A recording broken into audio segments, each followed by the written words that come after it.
Hello, আসসালামু আলাইকুম। সবাই কেমন আছেন? আশা রাখি ভালো আছেন। আমি এখন একটি পিজ্জা বানাবো। পিজ্জা বানাতে গেলে প্রথমে আমার আটাটা নিতে হবে। তো আটাটা আর কি ভালো করে মেখে নিতে হবে। তো মেখে নেওয়ার জন্য একটু তেল দিব, একটু লবণ দেব, পরে এটা ভালো করে মাখবো।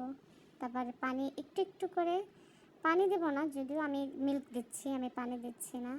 আপনারা পানিও দিতে পারেন, সমস্যা নেই। ইস্ট দিব আর লিকুইড মিল্ক যেটা সেটা, আর পরিমাণ মতো লবণ। এটা দিয়েই আমি এটা মাখবো।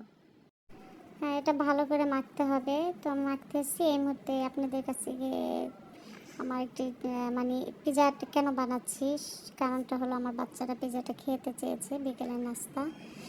চিন্তা করছিলাম যে অনেকদিন থেকে বানাবো বানাবো, আর বানানো হয়নি, তাই বানানো শুরু করলাম। এই আর কি। এখন এই যে আমার আটাটা মাখা হয়ে গেল, এখন আমি এটা আর রেখে দেবো বেশ 2 ঘন্টার মতো আমি রেখে দেবো এটা ভালো করে ঢেকে। তারপর এটা রেখে দিতে হবে। রেখে দিয়ে আমি এখন পিজার মধ্যে যেগুলো দেবো আর কি সবজি, এটা এখন রেডি করব। আর চিকেনটা একটু ভাজবো আর কি।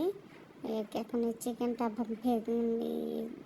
ক্যাপসিকাম কেটে নিলাম, পেঁয়াজ কুচিয়ে নিলাম, তারপর টমেটো। আমার লাল ক্যাপসিকামটা ছিল না, তাই আমি টমেটো দিলাম এই আর কি। তাহলে টমেটোটা কেটে নিলাম, তারপর সবুজ ক্যাপসিকামটা দিলাম, আর পেঁয়াজ আর চিকেন ভেজে নিলাম। ম্যারিনেট করা ছিল, এটা ভেজে নিলাম। এখন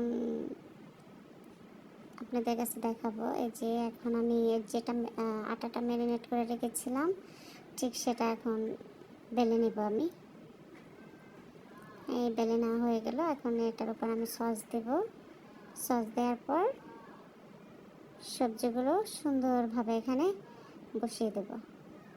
চিকেন, সবজি, তারপর চিজ, এভাবেই আমি, বাচ্চারা খেতে চেয়েছে তাই এভাবেই আমি আর কি আমার বাসায় যে উপকরণগুলো ছিল এগুলো দিয়ে আমি বানিয়ে দিলাম। এই তো আমার পিজা বানানো শেষ।